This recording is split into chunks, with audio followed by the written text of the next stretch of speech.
Hi there, and welcome to Scout the Game Week. Scout the Game Week is Fantasy Football Scouts' weekly podcast brought to you by the Scout Network. In each episode, we'll look back at the game week we have just played to assess what we can learn to help us in the next round of fixtures. I'm Ryan.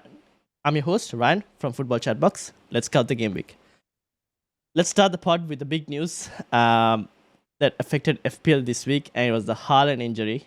To discuss all of this and also the rest of Game Week 16 that was crazy, I'm joined by FPL family Lee this time. How are you doing, Lee? Doing all right, thank you, Ryan. Yes, good morning. Hi, everybody. Yeah, big news, right? Haaland, big news. And what you're going to do with him, where you're going to go to, you're going to spread the money. I like it though. I kind of like that it's happened because it's going to mean a few weeks of chaos in FPL. I think there's going to be lots of different picks up front. Are you going to spread the money? I mean, I don't have Son right now. We can have that conversation later. Do I spread it and go for Son, or do I keep it in the bank? Lots of different ways to approach the problem, I think. And I think that's going to mean a bit of a breakup of the template. It's going to mean lots of different strategies. It's got to be a good thing, right? Indeed. So now he could be out against Palace, but he could also have a small chance of not being out according to Pep. But then if we take FPL Focal's detective work into looking at the Haaland well family. done, FPL Focal. I know the Haaland family transfer business. It seems like they've transferred him out.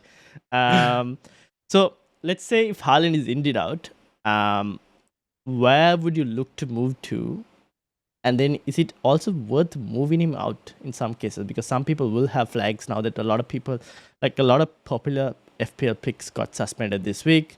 Some are still on 4 yellows. So there are probably other crises also to fight at the same time. So would you look to move him out? And if so, where? I think I probably would, because I think if he's going to be out for, obviously we know he's out for 18, right? Unless you've been living under a rock, you know that. If he's out for 17 as well, then I think I probably would. And if you look on the other side of the blank as well, between 19 and 20, I think I'm going to get this right. You can confirm or deny. There's a short period of time between, I think, the Everton game and the Sheffield United game. 2 days. So if I were, quite right. So if I were Pep Guardiola, having just traveled to Saudi Arabia and back, and that's going to come with some fatigue, et cetera, would I want to risk Haaland's making his foot worse? I think it's a stress factor in his foot, from what I understand. Would I want to make that worse by playing him in back-to-back games against Everton and Sheffield United, particularly that Sheffield United game at home in 20? I'm looking at that now going, well, okay, well, he might play him at Goodison, but then 2 days later, home to Sheffield United. If I'm Pep, I'm looking at that going, well, probably don't need him for that game. So maybe I rest him, maybe I bench him or whatever. So I probably, to answer your question, I am considering selling. Even if he's just out for 17, 18, I think it's worth selling. And then, 19, 20, let's see what happens after the Club World Cup. In terms of where to go to, I think there's one or two obvious options. But like I said at the beginning of the show, it gives FPL managers an opportunity to go and do something different if they want to, which I quite like.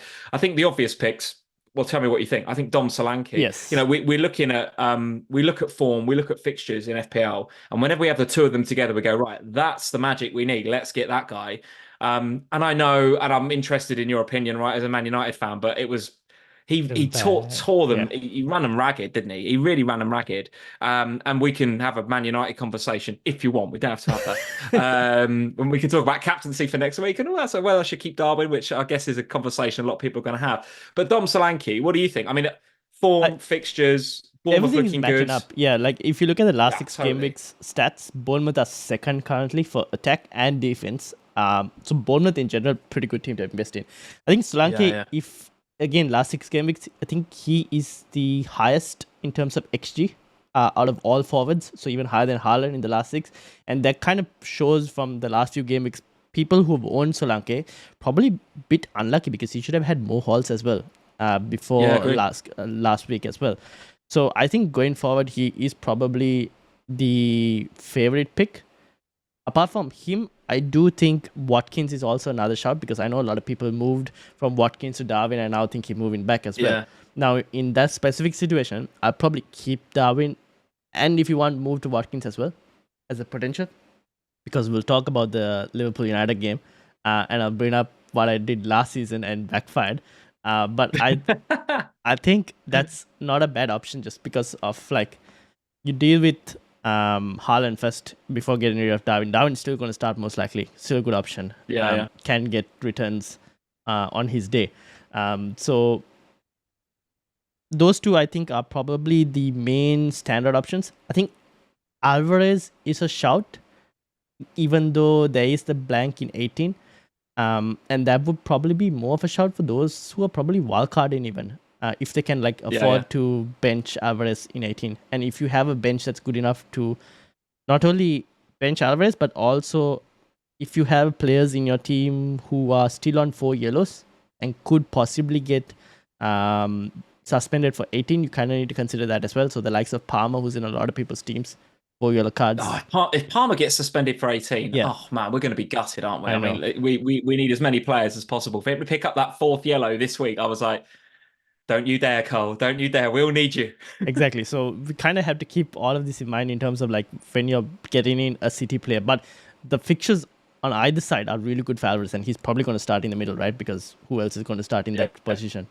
And he might even have Pence. We don't know. Depends. So I think those 3. Then if you want to go cheaper, maybe Jimenez potentially on form. Fulham. Yeah, maybe. I think before we get to the cheaper ones, let's just have a look at the Darwin and the Watkins thing. Interesting, because I don't know about Darwin. I bought him in at the beginning of game week 14. So I looked at Fulham at home, Sheffield United away, Crystal Palace away. I thought, right, and I didn't do Watkins to Darwin. I took some money out of somewhere else and I did Archer up to Darwin. So I have both right now, and I'm pretty happy with that because I would want to get back to Watkins, I think. And I think you're right. If you want to do Haaland to Watkins, and then when you bring Haaland back, do it for Darwin, I've got no problem with that. But you say, Darwin, should start against Man United. I think so. But the last couple of games, those 2 away performances, and we are better at home. Liverpool better at home, no doubt about it. But they were real 4 out of 10 performances from Darwin, right? Against Sheffield United. He came on as a sub and got what was a classic Darwin haul, right? An assist and a yellow card. Classic for Darwin, right? And actually, he put in a bit of a bad tackle just before the assist, and it could have been looked at VAR on another day. But the game against Palace, he was offside all the time. He was sort of drifting out. He has this tendency to drift out wide right, which when you're playing Szoboszlai and Salah, where do you not want your striker drifting out into? Those areas, because it becomes congested. And Salah is super disciplined, right? Super disciplined. And Szoboszlai, you want as much space as possible for him to do what he's doing. So for Nunes to kind of, if anything, you want Nunes drifting out left. Yes. Because you want some help for Diaz on that side. So does he get the start against Man U? So I think so, but it would not shock me if he didn't. But then when Gakpo started the game before that, Gakpo looked so bad. And I was reading my timeline, and I was like, Liverpool fans are telling me that Darwin is better for Salah and everything. And I was like, so where do we stand in terms of all of it? I'm not sure, The player that I really like the look of that we signed recently is Gravenberch, right? Now, we're going off tangent a bit out of FPL because I don't think he's for FPL. But when he plays, there's fluidity, it's just solidity, if that's the right word. Yes, it's solid in the middle. He keeps the ball moving quicker than the likes of Curtis Jones. I really like him. I think he's really good, and he's good for the front 3 as well. And with McAllister not around, then Gravenberch is going to get some minutes. And I think when Gravenberch plays, I think there's a natural connection with Gakpo, and he and Gakpo kind of switch a little bit, and they're really good with their movement. So I remember back in the day, Klopp used to look at a big game like Man United away, like Man United home or away, and say, okay, big game, Bobby's playing. Bobby Firmino, you play, big game.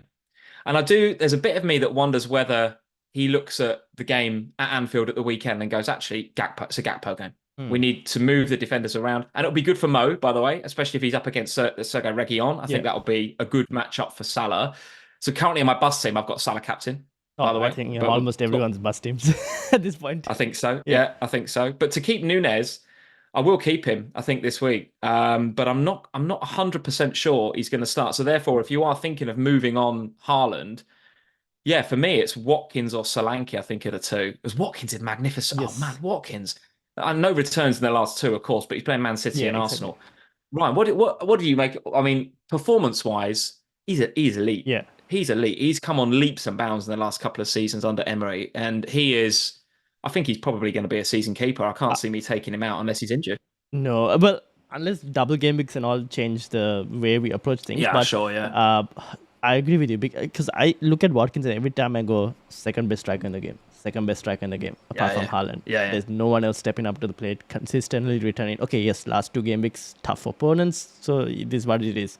But he could be a genuine captaincy option for 18 as well. So there is points to be had there. We know Villa are good at home in terms of scoring goals. Away a bit more trickier, but again, talisman for the team. And especially in a fixture crunch period, you want players who are going to play almost close to 90 minutes. He's one of them. Exactly. Yeah. So I don't see anything wrong with like Watkins. Saliba had a sleepless night that night, didn't he? Yeah. He had a tough game against Watkins. And this is Saliba, who I think, I pretty much confidently go out there and say one of the best in the business, probably one of the best centre-halves in the league right now. And Watkins give him a torrid time. He really did. So, I think I can see a front three of kind of Solanke, Watkins, and then one other, depending on whether you're going to hold Haaland, you're going to move to Alvarez. Do you want to do the Darwin switch? I don't mind it. But Solanke, I think, quite quickly could become reasonably template because, what is it, Luton, Forest, and then Fulham? Yes. Pretty good. Three good fixtures. Yeah, that's the thing. So I think Solanke is probably the straightforward, given that a lot of people might have Watkins. The thing with Darwin, I remember, so this is what I did last season. I think, was it game week 26 or 27 where United played Liverpool? I remember that's 7-0. Unfortunately, I don't want to remember. Yeah. And I should have the date etched in my brain, but I don't. But like, so I think the fixtures before that, Liverpool had a good run, but the returns weren't coming. And I had I had Salah, Trent, and Darwin in my team, and because of the returns weren't coming, I went and took Darwin and Trent out before the United game, and then both of them 7-0. Yeah, exactly, and then they both hauled double digits. Nice. So that's why I'm like, maybe it's just been me being negative of like all the trauma that I've gone through in the last couple of seasons. But I just think there is hauls to be had in that game, which is why I don't mind keeping him. For that potential. You're going to be missing your best player as well. What did you make of the Bruno yellow card? There's a bit of narrative online which I don't particularly like or believe about.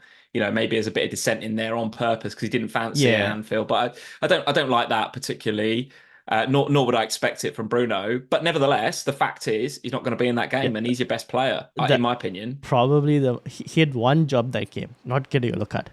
Don't get booked. Yeah, exactly. And he went and got booked. And that is for the most stupidest reason that he went and got booked. Dissented. That's out of all the things you can avoid, that is the most easiest thing to avoid. And he went and did it. The one thing with this is, now I sound like a broken recorder every week, every time I post it on Twitter, but I keep saying McTominay is not good for United's midfield because he's non-existent. Now this could potentially move him forward, and then actually he should play 10. He should play McTominay in the 10. Should do it. He's probably the most dangerous player on the pitch. Yeah, he's the only one who's scoring goals at the moment, which is why he's playing. Yeah, but he apart from that, he doesn't offer enough in midfield. So United's midfield just keeps getting overrun. Now maybe because of Bruno's suspension, they move him forward and actually put a Kobe Mino and Amrabat potentially together. Maybe the midfield won't get as overrun. So maybe there won't be a 7-0, but there'll still be a spanking. That's what I'm thinking. Yeah, it'll be interesting to see who starts in that midfield three. And I think that's where the game's going to be won or lost, actually, because obviously Dom Szoboszlai has come in and done a really good job, settled in, been magnificent, in my opinion. Probably, I don't know if he'll play Gravenberch or whether he'll go for a bit more high energy with Curtis Jones. Might go Curtis Jones. Then it obviously depends whether McAllister's back as well, whether he's injured or not. Not a massive fan of Endo in the central defensive midfield slot, but I think it will be probably, I'll set myself up for a fall here. Probably good enough to beat Man United to play Endo and then play 2 other 8s in there. But if McAllister's back, expect McAllister in the 6, and then probably Szoboszlai and Jones would be my guess. But the front 3 is anyone's guess, right? It's Salah and Diaz, but then who's going to play up front? Nunez, Gakpo's an option.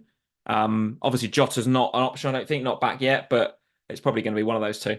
So just to wrap up the Haaland chat now, I guess we kind of accept with the whole Solanke, Watkins as the 2 best options, and then you've got a couple other options after that.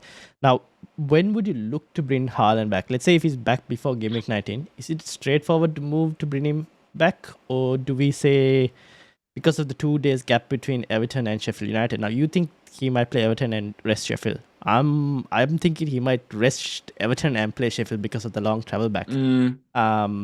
So Yeah, we don't really know, do yeah, we? I think we're sort of guessing at this point. And even the fact, he might go to Saudi Arabia, rip it up, they win the Club World Cup, and yeah, he's fine. Like could be exactly. that.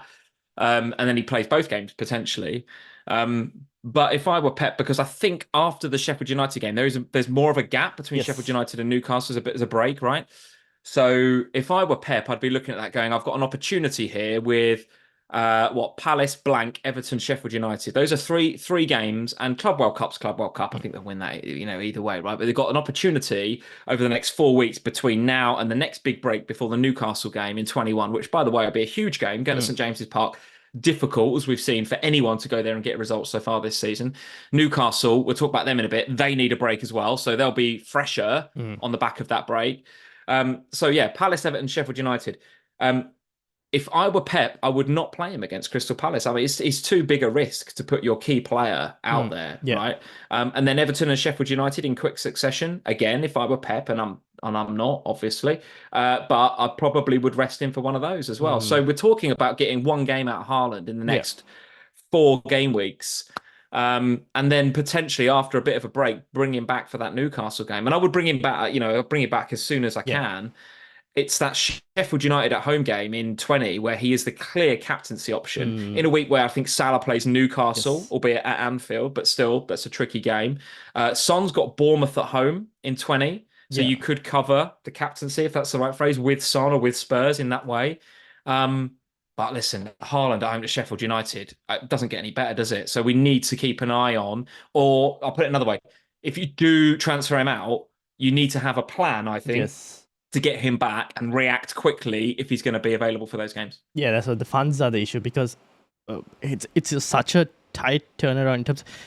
People are going to Salah, people are going to Son with all of this money now because it's available to them. But Yeah, it's the as soon as Game Week 20 is done, you lose both Salah and Son, and people are like, okay, we need to get rid of them. yeah, And then that's where managers might be thinking, okay, I maybe even look to sell Salah at Newcastle in 20 and bring Haaland and like fund the money that way. So some might be able to just go straight to Haaland from Solanke again, or some might even look as that as an alternative. I don't know. Maybe the template changes where people are happy to keep Solanke going forward because if Bournemouth continue to do well, and then maybe they'd switch to a 3-striker formation. We'll have to wait and see, but maybe should have a plan for keeping that money just in case if it's needed back to get him back immediately. yeah. That's what I'll be doing. I think if I do take him out, I'm almost certain that I will leave that money, particularly if I go Solanke, right? I mean, that's a lot of money to hold in the bank, and there'll be a lot of FPL managers that are really tempted, and I will be as well, really tempted to go and buy Son, who I haven't got, for example, or go and splash the cash with Trent or somebody at the back. But I think if you can be disciplined and keep it in the bank and have a bit of a plan to bring him back as and when he's fit, then that's probably the right option. Yep, fair enough. All right, now move to Liverpool, and I think we touched parts of the next question that I had, so I'll change the question a bit. In terms of, I've seen a bit of conversation with regards to some managers thinking of getting Trent and even moving maybe Simicas out to try and get Trent. Where do you stand with that? I don't mind it, I'm starting to think about it myself. Obviously, the barrier to Trent is obviously money. But again, it comes back to that conversation about, well, when, money's all of a sudden, if Haaland is out for an extended period of time, all of a sudden money's not an issue for us in FPL. You can have who you want, basically. You have Trent, have Trippier, whatever. But again, it comes back to that discipline. Can you keep the money in the bank in the knowledge that he's coming back, Haaland, at some stage? But if you've got the money, I don't mind it. Trent is more and more being used now in that midfield position. Notice against Crystal Palace when Klopp wanted to go on the offensive, what did he do? He brought on Joe Gomez, I think. I think Gomez went in at right back, and then he put Trent. None of this inverting nonsense. Bang, you go centre midfield and just pull the strings and find the passes. And the red card's the red. I happen to think it wasn't a red card. I think for IU, I think it's incredibly harsh, particularly that second yellow. Having just booked him for something that was a little bit a bit trivial. I think I would have given him the benefit of the doubt. Now, listen, it went in Liverpool's favour, so I'm not upset about it. But if that were against Liverpool, I'd have been fuming. I think if one of our forwards got sent off for a red card like that. So the red card definitely changed the game, no doubt about it. But Trent moving into that midfield position definitely changed it as well. And we've seen in recent weeks, against the Man City, shot on the edge of the box, coming out of nowhere. Even when he hit that, I was like, where's he come from? Because we were kind of pushing in the game. So where did he pop out of nowhere? And of course, he's taking set pieces and all that sort of stuff you usually get with Trent. So yeah, I don't mind it. The fixtures for Liverpool don't look too bad. So Man United at home looks okay. Arsenal at home, tough game, obviously. Burnley away looks all right. Newcastle at home, going to be tough. But that's, I think, before Newcastle have their break. So we're talking already about Newcastle being a little bit knackered. They're not due a break, really, for the next few weeks. And they've got some pretty big European games coming up as well. So, yeah, don't mind it. Don't mind it. Is he enough, though, in your opinion? What do you think? Is he enough to go up there from Tsimikas? Or can you happily sit with Tsimikas and save a few million? I think it's like, has the good fixtures gone and have we missed the boat on the first wave of possible trend points? I think the next wave is probably once Salah has gone to like AFCON. I think Liverpool have a decent set of fixtures over there as well.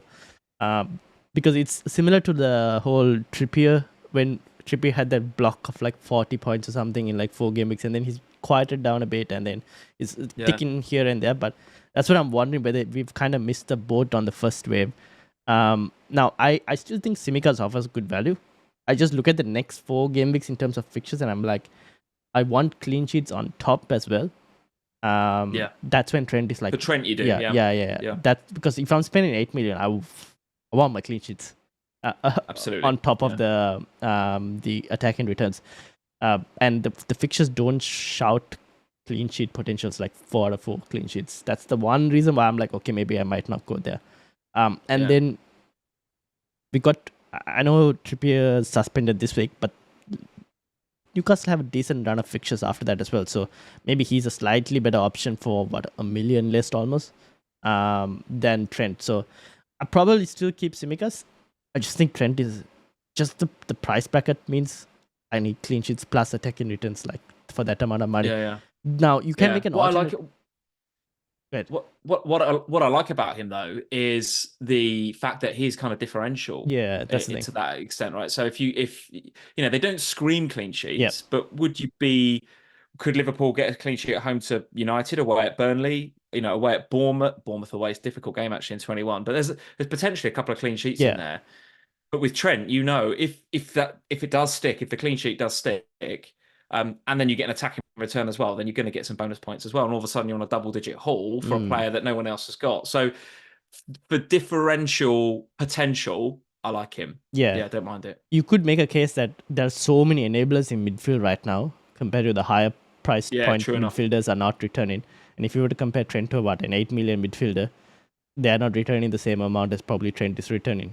So maybe that is a case to be made in terms of that. But I can't go. I have Trippier, so I'm locked. I don't have money to be able to move around easily. And I don't think you'd want to either, right? Trippier's next 3, Fulham, Luton, Forest. Yes. Before it gets a bit more difficult with Liverpool and City. A lot more difficult with Liverpool and City. Those next 3, I'm trebled on Newcastle, and despite the performance against Spurs, where they look very, very leggy, I don't have any plans really to move them on. What would you do if you had, just to sort of segue to Newcastle slightly, if you had Livramento? Would you be concerned the fact that I think Burn, I've seen some stuff on Twitter this morning, Burn potentially on the bench for the Milan game in midweek, which means he's kind of getting ready to make his Premier League return. How would you see that affecting Livramento? But also, how would you see that affecting Trippier? Because Eddie Howe could look at it and go, okay, well, Burn's ready. Let's put Livramento over in Trippier's position and give Trippier a rest because, and props to Son. I thought Son was magnificent at the weekend, but he gave, Trippier looked very, very leggy. He looked knackered. So could Burns' return inadvertently have a bit of a knock-on effect on Trippier, do you think? So I think with Newcastle first, I need to kind of like see them actually on the pitch or on the bench to believe what Eddie Howe is going to even say. That's the one thing, because you can never believe what, like, I remember he said like, oh, Botman is back on the pitch and on the grass and everything, and then we still haven't seen Botman at all. With let's say Burn is on the bench. I think then the timing of the suspension for Trippier came at probably a better time in terms of a tiny break at least for him. Can we see potentially another benching? maybe because they have Chelsea as well as a cup fixture in the following week as well. It's hard to tell. I think he'll still play Trippier because we've seen games where even when Newcastle are winning comfortably and you think, oh, maybe he can take Trippier off to give him a rest and like bring Lewis Hall, move Livramento to right back, and he doesn't do it. He just continues to play Trippier for like 90 minutes almost. Just plays him, doesn't he? Yeah, Constant. so I'm wondering if it's just like he's so integral to that team that he probably leadership and everything else, right? Captaincy and all. Yeah, you're probably right. And to be fair to Livramento though, wouldn't necessarily say he's done anything to lose that shirt. No. I think he's come in and done a really good job. And there was some, I said it on an FPL family live stream a couple of weeks ago, there was some Bale-esque qualities, I thought, about Livramento when I saw him a couple of weeks ago. I can't remember who they played. Who did they play? Had a good result. Can't remember. But he looked really, really good down that side. So, yeah, would it be Livramento's shirt to lose potentially? And has Byrne got to kind of fight his way back into that team? Might have to, maybe. So Livramento owners, I don't think there's any panic necessarily, but just want to keep an eye on. Yeah, exactly. All right, now, actually, let me try and go straight to that Newcastle point. So Spurs ran right against Newcastle, beating them 4-1. In general, I guess we kind of accept that Newcastle just need a break for the moment. But they do go on a good fixture run. And we kind of touched on where we stand on their players. But like, do you still think there is value to be had in Newcastle, or even with the good fixture, or do we like kind of just stick with the players we have in terms of Newcastle, and if we are not tripled up, just not looking to buy even? It's they're really tricky at the minute, Newcastle, because no doubt they look knackered against Spurs, no doubt. And they're in the unfortunate position of, okay, we've got to play, Champions. It's not an unfortunate position. They do have to play Champions League football, and they've got a group of death, right? So there's no gimmies in their group, right? They're all difficult games, and they've had a lot of injuries, and they haven't got massive squad, or they've got young players. They've got some young players coming through, but perhaps not as many as Eddie Howe would like. So yeah, he's having to flog players like Trippier, never getting a rest, right? And he bought Tino Livramento in the summer, I think specifically for periods like this where he knew Trippier was going to drop off in terms of his performance because for whatever reason he's he's high intensity, his age, etc. So give him a rest, stick Tino in there, but he needs Tino on the other side. So what are you going to do? He's got to play Trippier. So I think you've got to stick with him. The fixtures. And I thought this as we was having this conversation, 5 minutes ago. I was going, oh, Fulham, Luton, Forest. So, sounds like great fixtures. Fulham at home all of a sudden is like tricky. I mean, back-to-back 5-0 wins for Fulham. They look unbelievable, right? And I hope that we talk about Raul Jimenez later, because seeing him back scoring headers, it just was magnificent. I loved it. Absolutely loved watching that knee slide, and he took the thing off his head. His haircut looked sharp. He looked fit and I just thought, oh, what a guy. Brilliant. And then Luton away. That's a fixture. That's a hard fixture for a lot of teams. Newcastle Newcastle going away. They battle. They make it hard for you at Kenilworth Road. You don't want that fixture, I don't think. And in 18, because it's 18, we're all going to be playing our Newcastle players, aren't we? I'm definitely going to be playing Lascelles. Definitely going to be playing Dubravka. I'm going to need these guys, and they've got to go away to Luton where they're going to get beaten up. And it's going to be difficult. That's not an easy fixture for them. Forest at home in 19. Yeah, let's see. Forest are themselves going through a bit of a sticky patch with the manager at risk and all the rest of it. So let's see. But a couple of weeks is a long time in FPL. Anything can happen in game week 19. So to answer your question, I think if you've got your Newcastle players, you've made your bed. You've got to line it really. There's other stuff we've got to do in our teams. I'm looking at Gordon, Dubravka, and Lascelles and thinking good fixtures. I've got Haaland to sort out. Got a big question mark over Darwin, and they're probably going to keep him. Maybe we've got a Cole Palmer issue to sort out unless he sort of reins it in and stops getting booked. There's a lot of other things going on in people's teams and flags all over the place that really your Newcastle players, I think we're going to have to rely on them. We've got them, we've got to play them, and that's it, right? Yeah. I probably just like, if you have them, you play them, and then hope for the best, probably, in terms of Newcastle. Now, Spurs, on the other hand, I've gone and got Son. I haven't sold Haaland yet. I did transfers last week in the hope of trying to get Son this week, and unfortunately... I thought you didn't have Son, Ryan. No, I didn't have Son, but I went and got him in. So I did transfers... Oh, you've got him, all right. Yeah, I did transfers in such a way where last week I set up the team so that I'll have enough money to get Son in this week. He went a week early. I went and scored points. It is what it is. But I have him in the team, and I'm happy to own him for the next 4 game weeks because the reason I wanted to get him was because I kind of prefer him as a captaincy option in 18 compared to Watkins. It's just that I don't know. I just the safety of like having Son as a reliable FPL asset. I know Watkins is really good as well, but I've captained Watkins in some good fixtures before and he just disappointed. So it's just a reliable. We know from Spurs we're going to get fully attacking fixtures. Now 18, I think they're playing Everton, if I'm not mistaken. Everton at home. Yeah, so it's at home. Fixture. So at that I don't mind. If it was away, I would have been a bit more worried. But at home, I'm not too worried with regards to Spurs.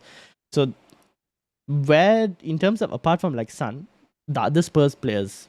Richarlison seems like maybe could play the number 9 spot. I don't know if maybe it could be tactical that Son was playing the left wing and Richarlison moves left wing again. Yeah, it could be. Son goes back to striker. Where do you stand with like Spurs players?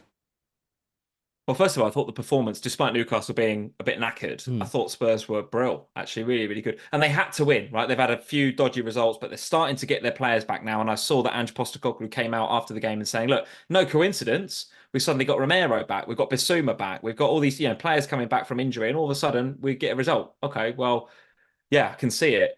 Son was brilliant. Son was brilliant. And I think that what you just said there, Ryan, might be right. Was it tactical? Did they look at Trippier and go, he doesn't look right. Just get the ball to Son and just Son run at him. Particularly that first assist. He just turned Trippier inside out, didn't he? Just put it on a plate. It was unbelievably good. So yeah, if I didn't have Son this game week, I didn't have him in game week 16, and that's cost me, right? Because that was the difference between a green and a red arrow for most FPL managers, I think, because I didn't get anything in the rest of my team. It was kind of I had the Salah jammy vice captaincy points, and then I didn't have Son, and that was it. Everyone else got 2s and stuff, except for Pedro Porro, who we have to talk about in a second. But Son was absolutely brilliant. So I've got to think about the key question for me now over the next few weeks is, do I just get behind the sofa for a few weeks, knowing that he's going to the Asia Cup, and just go, okay, well, if he hauls, he hauls. I know he's a good FPL asset, and I'm just going to choose not to go there. Or do I just go, just stop messing about and get him, and then maybe take him out in the Asia Cup? I have to say, I'm thinking about the former at the moment. I'm thinking about going without.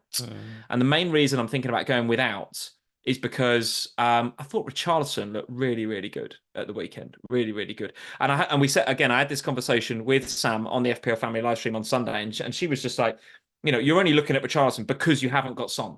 Yeah. And I'm like, well, yeah, he's far cheaper than Son, and he's far easier for me to get him. The way my team's set up, unless I sell Haaland, then it's different, right? But the way my team is today, getting Richarlison way easier than trying to, do surgery to get Son. And she said, well, if you had Son, you wouldn't be considering Richarlison. I'm like, yeah, but that's an opportunity, isn't it? Because so many FPL managers have got Son. If I, in my head, feel like Richarlison is, not a better pick, but if he can get some points and if he can be differential, then great. And we see it with so many players, right? They're out of the game for a couple of months. They have the surgery that they need to fix the underlying issue. And there's no doubt Richarlison's had this underlying issue for some time. It's been affecting the way he plays. He's had the surgery now. He's back and bang, he's on it and he's loving it. And he had a really good performance against Newcastle. I don't know whether I want to wait a week or whether I just go, I want Richarlison. Because at 6'6", midfielder, out of position, playing number 9 in this Spurs team has got the potential to be the best asset in the game. That's what potential. I said at the not start saying of the he's going to be. yeah. I'm not saying he's going to be, but potential to be the best asset in the game. If he plays left, less potential. Yeah. If he plays central, more potential. And you're right, maybe they put Son out there on the left because of the Trippier factor, and maybe it's Richarlison that goes out there instead. So I don't know. I would like to wait for the Forest game to see where Ange plays Son and Richarlison, where he plays them. But definitely we got to talk about Porro. But first of all, what do you think of Richarlison? Because I'm really considering him as a differential over the next few weeks. I think he's a really good shout. Because if he continues to play that striker spot, like I said, could be really good option given how Spurs attack. Good fixtures coming for Spurs as well. The thing is, I feel like if you wait one more week, you're leaning more and more towards Richarlison because you're looking at your game weeks and you're going, correct. Well, Son is going in another 3 more weeks. I can wait another 3 more weeks. Yeah. So you're just losing games of Son that you just go, at the point you just go, yeah, Richarlison now. So that's the one only thing like to mention, but both are really good options. Spurs attackers in general, good. And if they get more minutes, also, it's another thing. Now the thing is, I think I didn't watch because of the time zone and all. The game was so early in the morning. I was watching the games before that. I went to sleep. But there was a point where Son moved to the striker spot as well, if I'm not mistaken, at the latter end of the game. So that's a possibility as well, where he moves striker if Richarlison gets subbed out.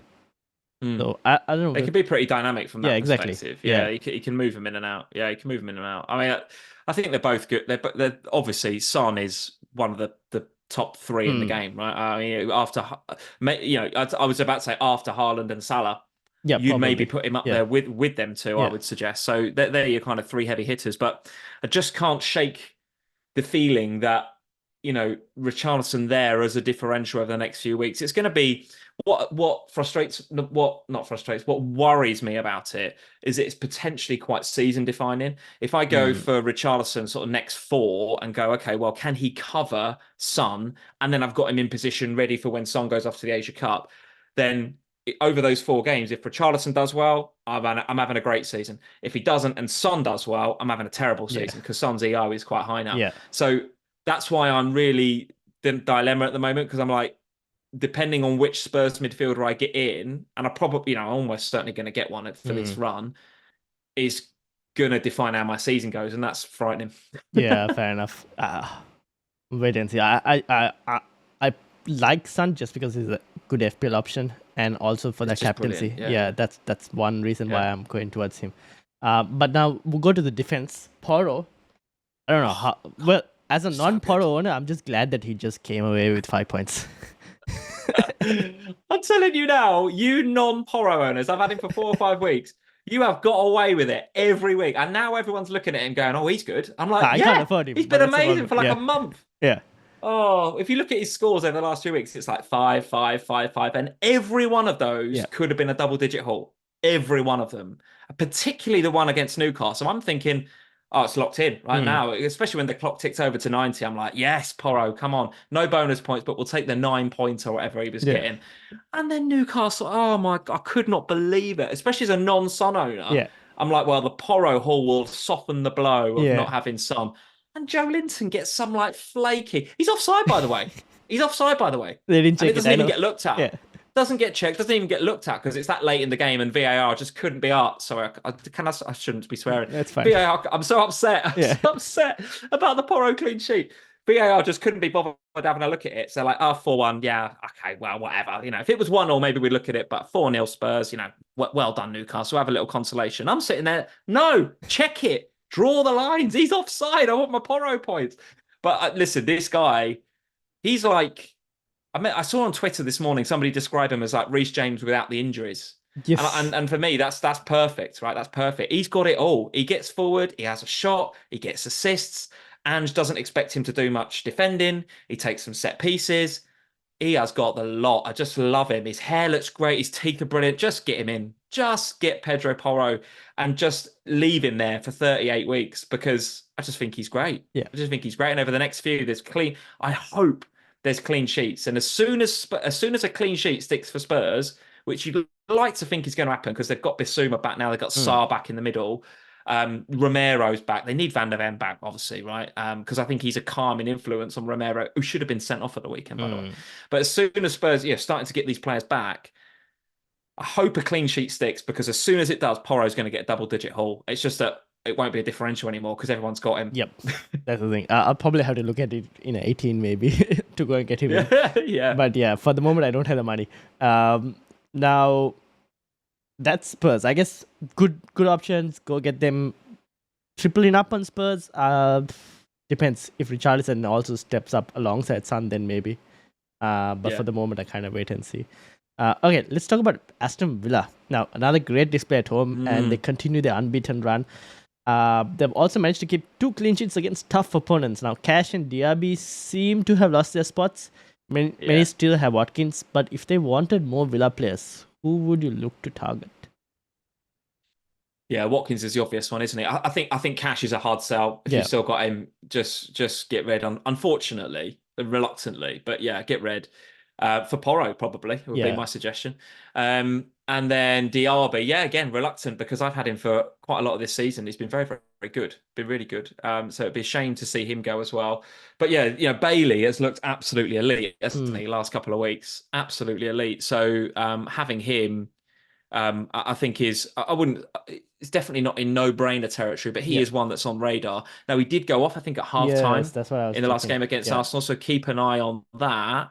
But he's definitely one to have a look at. At the back, I wouldn't be rushing to any of them. I think Pau Torres is a nice pick. At 4.6, he looks all right. I think he's got a couple of goals already this season. And I read a stat before the Arsenal game. He'd had the most big chances outside of Matt Cash in that Villa defence. So I think of all of the other defenders, he's probably the one to have a look at. And at 4.6, you're going to get some clean sheets just the way they play. So good. Douglas Luiz as well. Obviously, they've been playing some elite defences in the last two as well. So the Arsenal and City players are not going to go diving in the box in the way that perhaps, who have they got coming up? Let's see. Maybe not Brentford, but Sheffield United, Burnley, Everton. They've got some teams there that might concede penalties. And Douglas Luiz, super, super cheap. We know what what you're going to get with him. It's a penalty or nothing. Although he has popped up with a goal or two, isn't he, so far this season? Bailey, Douglas Luiz on radar, Pau Torres on radar. At the moment, I've just got Watkins. And I'm probably okay just with Watkins for the moment. But you're right, it does feel like a bit of a missed opportunity because they are playing so well, Villa. So well. What do you think of John McGinn? Like if I was a casual player looking at the last 3 weeks, I'd go, get John McGinn. Why not? Because he just looks so good. What do you think of him? I don't mind him actually, to be honest, because you look at those fixtures, right? And the fixtures are getting better again for Villa, to be honest. Yeah. And you kind of want a piece of the pie because Watkins alone might not be enough. The problem is, I might lean slightly towards Douglas Luiz just because of the penalties. But John McGinn stepping up, getting points in the last few weeks. So good, isn't he? Yeah. It's so good. So it's hard to tell where exactly to go with that one. But I feel like I need one more. I just don't know who from Aston Villa. I just have Watkins and I feel like the fixtures are there to be had. Just don't know who to exactly go and get at the moment. I think they need to wrap John McGinn in a bit of cotton wool as well, right? Because I think from a leadership, and again, we're going off topic onto Villa rather than FPL. But John McGinn, I wouldn't necessarily say go out there and buy him in FPL unless you want a super differential. But the way, and Watkins I'd put in this bracket as well. Watkins is turning into a real leader in that team. I don't know if you notice, he's giving it the fist bumps, he's rallying the troops, everything. But John McGinn, the grit, the determination, he just gives them something in that midfield that no other player in that Villa side, I don't think, can match. So without him, they would need to find that from somewhere, and I think it's really difficult to replace. So he's absolutely key for them at the minute. We're all talking about Watkins being key, and he is because of the style and the way they play. And it's no surprise to me that Bailey's come in and done well over the last 2 weeks because he's got a player like Watkins in that kind of Firmino style role where he's moving defenders around, creating space for the likes of Bailey. It's no surprise to see Bailey doing well, but wrap John McGinn, look after John McGinn because he gives them something that no other player gives him. He's been absolutely brilliant. Yep, agree. All right, so that's Villa. Let's wrap up with Fulham and Everton. Both teams have some great performances. If you wanted to get a few of their players, where would you look to go? Yeah, it's tricky, isn't it? Because they kind of come a bit from nowhere for them. I wasn't really considering them much, and then all of a sudden, back-to-back 5-0s, and you got to sit up and listen. Sam and I, we did the Sky Sports News show on Saturday, and I was asked that question outright by Matt, the host. He said, what about Fulham? They just won 5-0, and I was like, well, they're not going to win 5-0 every week, and I said, it'd be difficult for them to repeat that against West Ham. I think West Ham will put up a decent rear guard and just wait on Iwobi, and you haven't got to go into Andreas Pereira. Well, what I'm up it, right? Because they got smashed West Ham 5-0. Pereira, a couple of assists. Iwobi, who seems to be playing. I've noticed he's sort of pushing him a bit more. Marco Silva's putting him in a more forward position. He's being more aggressive with his play now, Iwobi, rather than being sitting and being a bit more passive. He's being more aggressive. And the way, not just Iwobi, the way that Raul Jimenez has found a bit of form as well. Really, really good. Really, really good. So Newcastle away next. And on paper, you would say, okay, well, listen, back-to-back 5-0s, but going at St. James's is an altogether different proposition. So, no, maybe I'll have a look at Fulham again in 18 where they play Bournemouth, and then it's Burnley, and then it's Bournemouth after, right? So I think they've got Arsenal and Chelsea after that. So maybe you'd look at them for 18, 19. But just wonder, whether that sort of, lack of freshness for Newcastle, we've seen Could it be. against Spurs.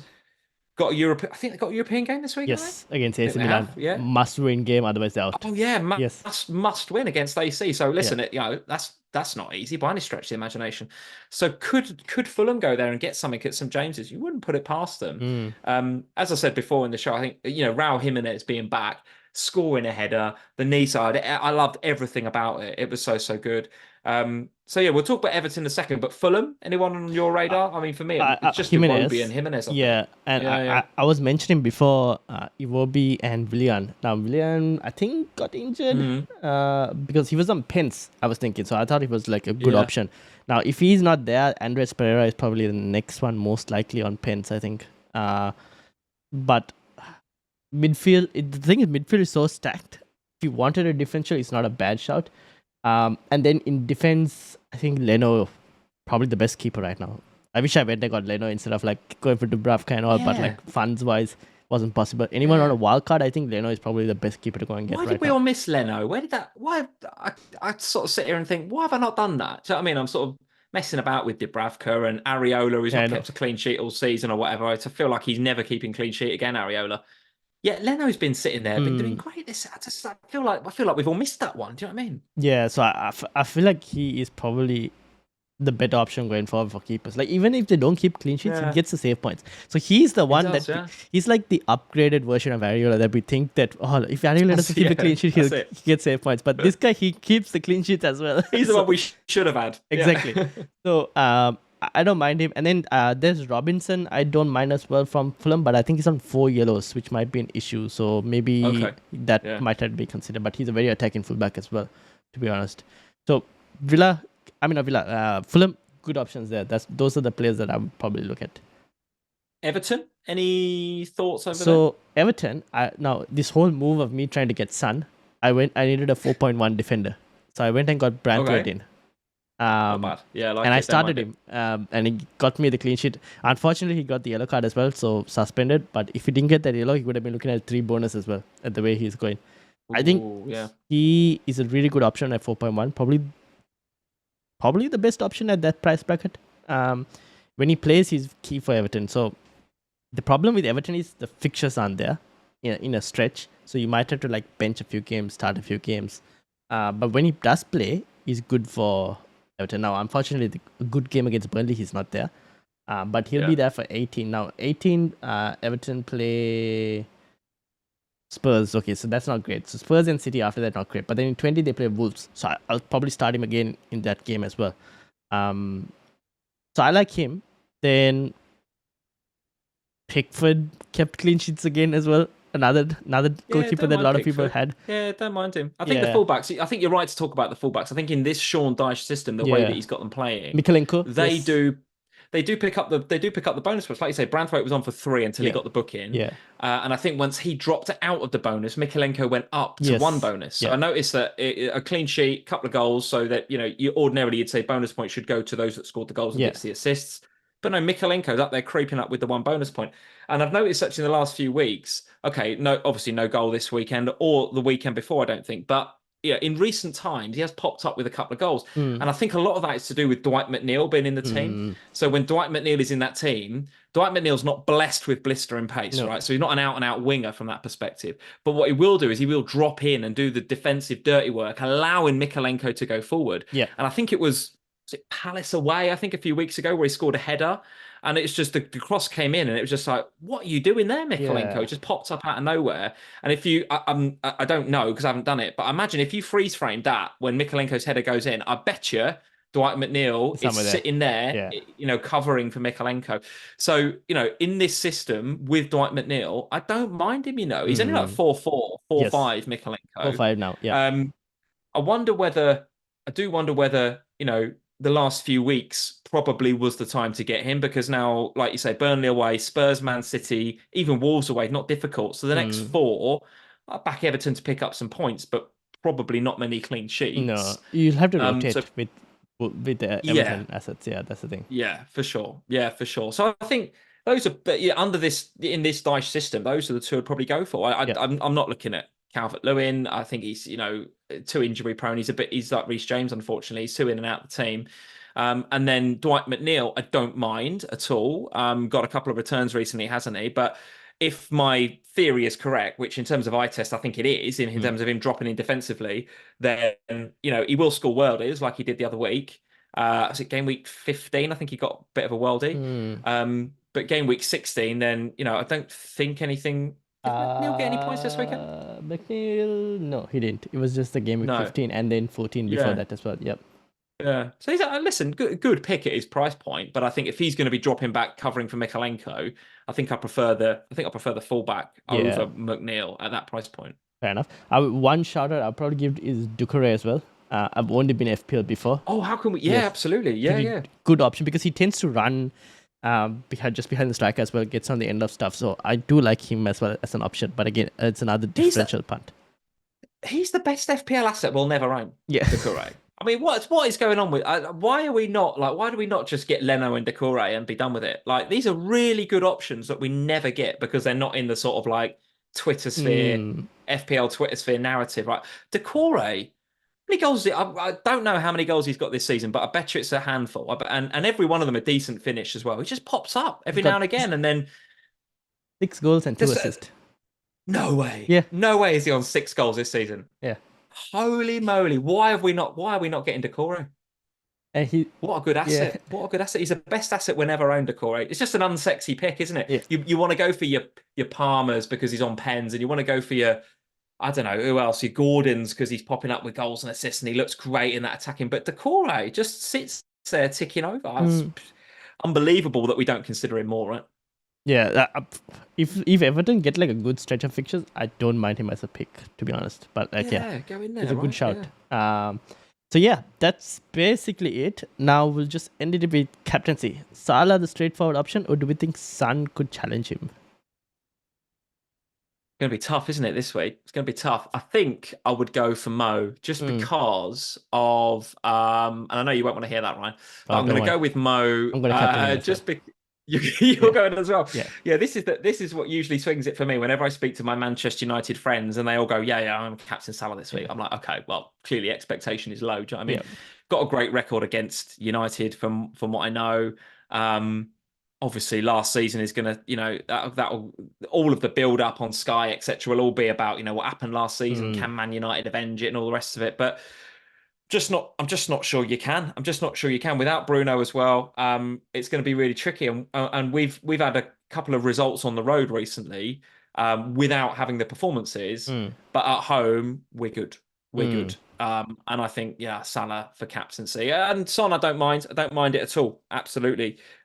You'd be a bit gutted if you captain Son and then in the team sheet you saw Richarlison and Richarlison was playing 9 and Son wide. Yeah, that's potentially a risk. If you saw it the other way around, you'd be like, well, I'm glad I've captained Son. But I just think if you've got Son going into game week 17 and you see Richarlison, you'll be like, oh, as soon as that kicks off, you'll be like, oh, where's Son? Yeah. And if he's wide, you'd be probably wishing you'd captain Salah, I think. Yeah, fair enough. Cool. I'm also going Salah at this moment. I don't mind having Son and putting the vice captaincy on him. I think nowadays we've learned that keep the vice captaincy because that's another important place to go. 100%. Yeah. So yeah, that's basically it. So thank you for your time today. Lee, do you have anything to plug? I enjoyed it. Do I have anything to plug? Yes, so we have a YouTube channel at FPL Family. You can find us on YouTube by searching FPL Family on there. At FPL Family on Twitter and Instagram and all that stuff as well. And TikTok as well. I'm trying to make much more of an effort on TikTok. Right? I go in waves with TikTok. Sometimes I find it great and I'm doing loads of videos all the time. And sometimes I just think, oh, God, it's too much like hard work. But at the moment, I'm really trying. So at FPL Family on TikTok, if you get over there, would love a follow as well. So yeah, thank you. Enjoyed it today, Ryan. Thank you. Appreciate it. Thank you.